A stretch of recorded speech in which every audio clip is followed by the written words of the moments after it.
My name's Joseph McKee. I'm from the big town of Coweta, Oklahoma.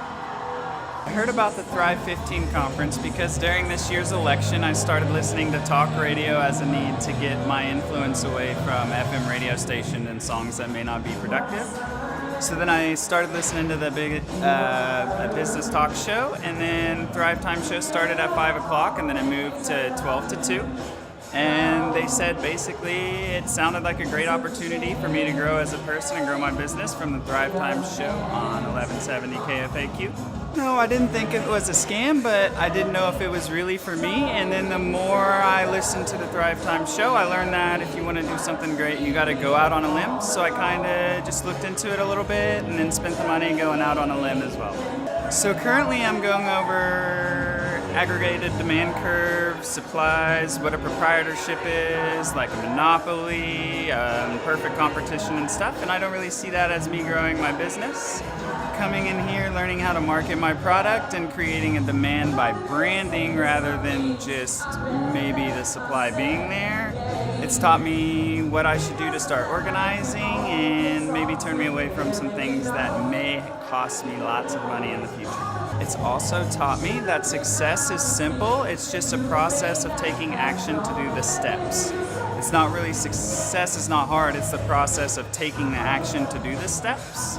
And it's taught me that taking action and setting goals, whenever you set those and then you look back upon them and see that you completed them, the inspiration is impeccable as well. Here at the Thrive15 headquarters, I feel like every aspect of it is very motivational and informative. I mean, there's quotes all over the wall. They got lots of crazy things. I even think I saw a unicorn somewhere in here as well.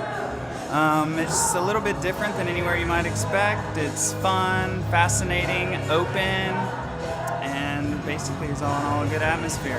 The interaction level of the conference is awesome. It's like Clay will give us shotgun style learning, so he boom, boom, boom off on the points, off 3 bullet points, and then tells us what those 3 bullet points are, and then goes into detail about those bullet points while interacting with everyone in the crowd as well. I think they're missing out on the full aspect of how much it can actually change your life.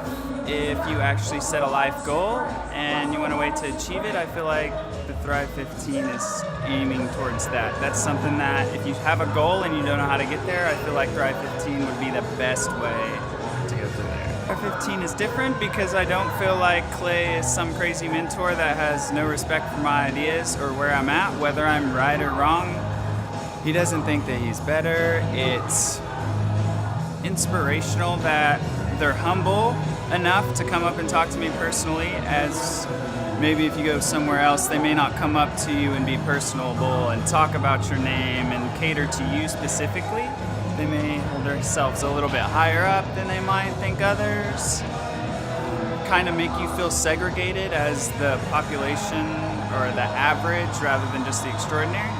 And I feel like here they make you feel like you're extraordinary along with them rather than backwards, vice versa.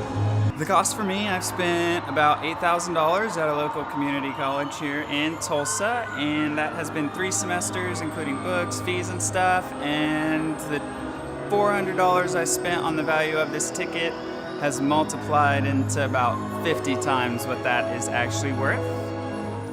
Me personally, I work a full-time job, I'm still going to school, and I don't see it as... It's cheap enough to where anybody can do it. If you want to find a way, you can do it.